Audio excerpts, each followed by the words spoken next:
The measure you give will be the measure you receive. You shall receive a good measure.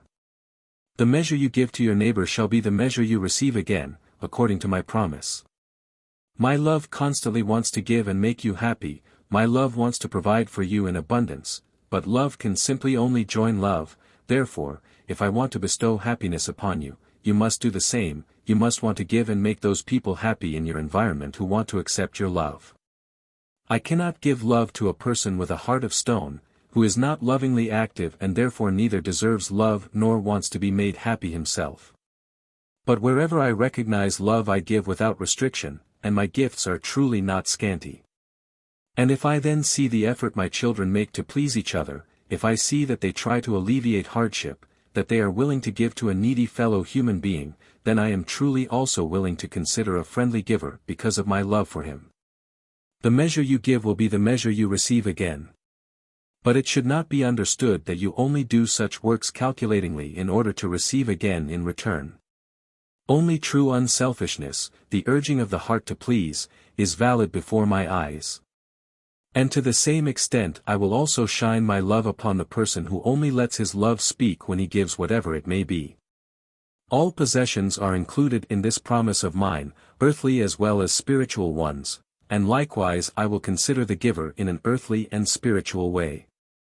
For both the fellow human being as well as the lovingly active person require earthly and spiritual possessions during their earthly life, yet more attention should be given to spiritual possessions, for these alone ensure the soul's salvation, and anyone who considers the salvation of his soul first need not worry about the preservation of his earthly life. Here, too, he will receive from me depending on his conduct towards his neighbor.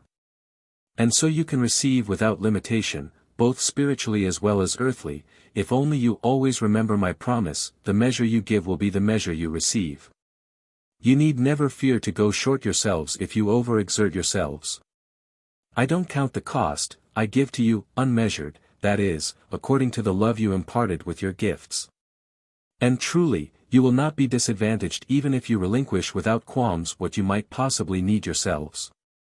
You will not go without and be able to gather a rich harvest again, because my love knows no bounds either when it wants to make you happy.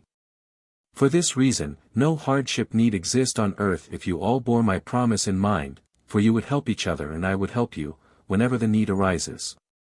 But anyone who anxiously calculates as not to disadvantage himself by helping another person will not gain many blessings, for his love and trust in me is still very small. Nevertheless, I have to demand both in order to be able to give and to make him happy without restriction.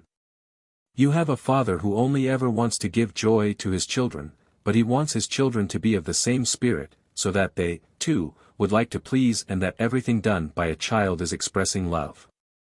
Then my love can be so evidently directed towards the children that it gives and causes joy without measure and goal, so that the children recognize their father in his gifts and love him with such depth of feeling that it impels the child towards the father in order to join him forever, in order to be and to remain his own for all eternity. Amen.